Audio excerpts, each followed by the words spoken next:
IAKN Lovers, jumpa lagi dengan saya Melin di IAKN Podcast and Channel. Ngobrol berisi, bukan basa-basi. Selamat datang bersama dengan saya dalam acara kali ini dengan topik yang sangat menarik, ngampus di era AI, belajar atau bingung. Hadir bersama dengan kita sore hari ini Bapak Dr. Markus Oci. Mantap. Dari Sekolah Tinggi Teologi Kanaan Nusantara Ungaran. Selamat datang Bapak. Terima kasih. Di IAKN Kupang. Baik. Sudah berapa lama di IAKN Kupang Bapak?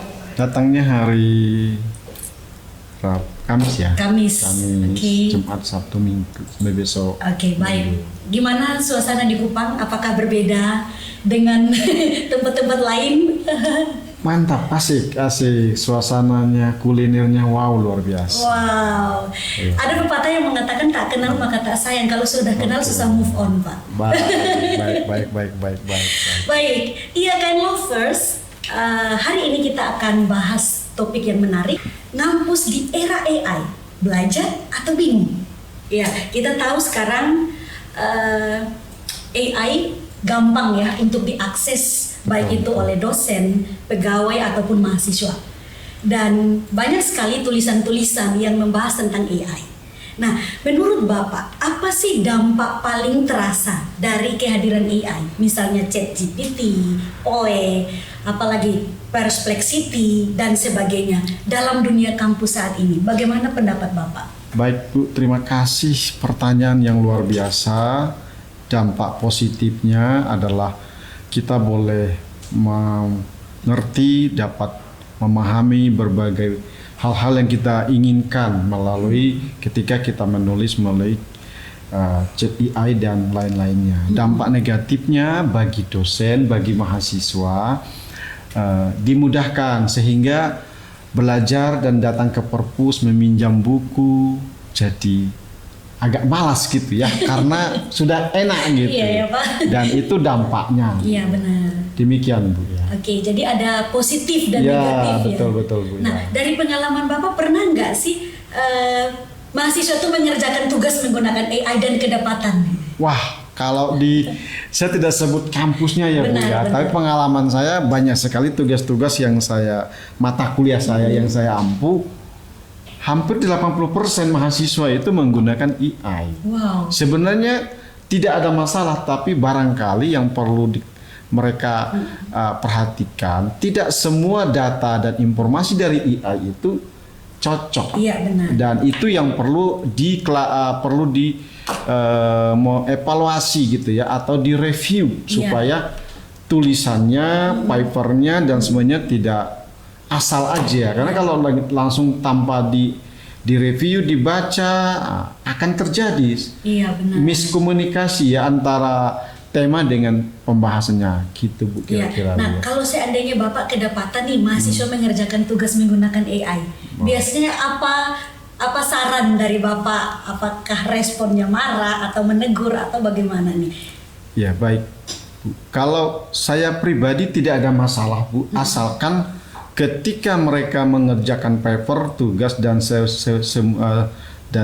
seterusnya itu dengan footnote yang jelas. Okay. Dan saya sarankan jangan mengambil semua 100%, perlu difilter. Ya, benar. Kemudian karena penjelasan dari AI kadang-kadang tidak sesuai dengan apa yang tadi ya, Ibu tanyakan yang kedua itu, saya bilang belum tentu valid ya. Kadang-kadang kebanyakan juga miss antara yang kita inginkan. Jadi perlu karena di tempat kami memang kami tidak mempersoalkan dengan AI boleh-boleh saja, tapi kalau saya sendiri saya berkata 60% itu dari paper itu dari buku, artikel, dan sisanya 40% bisa dari AI dengan alamat yang jelas. Iya, berarti sumbernya yang jelas ya. Footnote-nya jelas, tidak langsung ambil tanpa cek dulu gitu. Karena banyak juga ya yang sumbernya ditulis oleh AI tapi rupanya nihil ya Pak. Iya, kebanyakan memang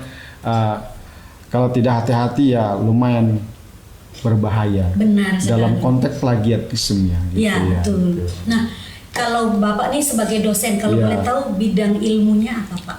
Saya secara pribadi mengajar mata kuliah filsafat PAK, filsafat. kurikulum PAK, Ya. strategi pendidikan agama Kristen dan perencanaan pembelajaran agama Kristen dan evaluasi. Wah, Jadi mantap sekali nih Pak. semuanya mata kuliah ilmu keguruan. Iya. Wah, luar biasa. Nah, menurut Bapak, strategi apa sih yang Bapak punya di tengah gempuran teknologi yang luar biasa nih? Bagaimana sih strategi apa yang Bapak bisa bagikan kepada kami sebagai dosen? Iya, baik. Supaya bisa tetap menghadirkan pembelajaran yang bermutu, bermakna dan berkualitas di tengah gempuran teknologi saat ini. Baik, yang pertama itu kepada pemangku kebijakan, pimpinan begitu ya, untuk merevisi buku pedoman akademiknya.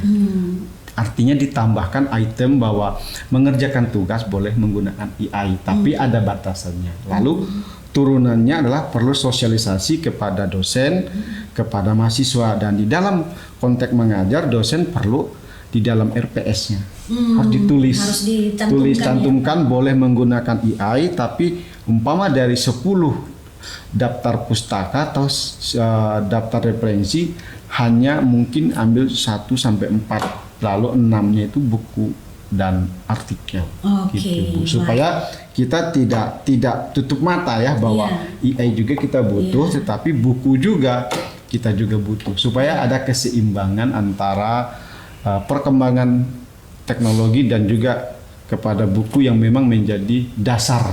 Ya, memang tidak bisa dipungkiri ya Betul, Pak, harus Bu. melek teknologi. Iya, kalau enggak wah bahaya Bu. Orang kita. udah maju, kita masih di bawah, masih di jalan di tempat ya. Iya, kalau saya pribadi ngikut Bu. Oke, berarti setuju ya. Setuju, tidak ada masalah. Baik.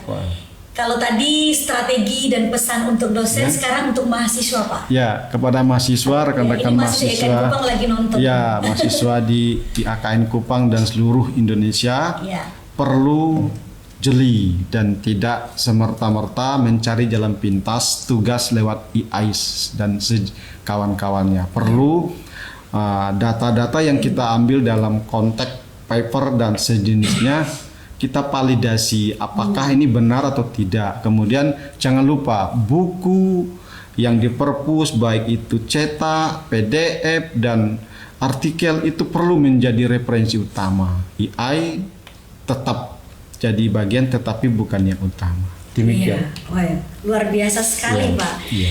Ya, terima kasih untuk insight yang sudah Bapak bagikan Amin, amin. dan juga inspirasinya. Amin amin. Jadinya kita nih open minded nih Pak. Ya sip.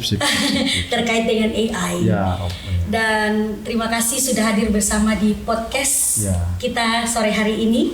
Dan IAKN Lovers, semoga kita semua bijak dan kritis menghadapi era AI ini. Jangan lupa follow akun media sosial IAKN Kupang, karena ke depan kita ada pembahasan yang lebih seru lagi dan menarik di episode selanjutnya. Sebelum tutup nih, saya mau kasih pantun dulu. Mantap. Beli kopi di sore hari, Mantap, cakep. sambil buka laptop belajar lagi. Oke. AI hadir bikin ngeri-ngeri, tapi bisa bantu kalau bijak dipakai. Mantap. Baik, terima kasih banyak Pak Ya. untuk kehadirannya di sini. Sama-sama, Bu. Dan semoga sukses ke depan. Amin, Ini amin. bukan pertama. Ya. Ini pertama tapi bukan Ya. terakhir ya. Iya. Dan ke depan kita bisa berjumpa Amin, kembali. amin. Ya, Tuhan memberkati. Ya. Terima kasih Bu.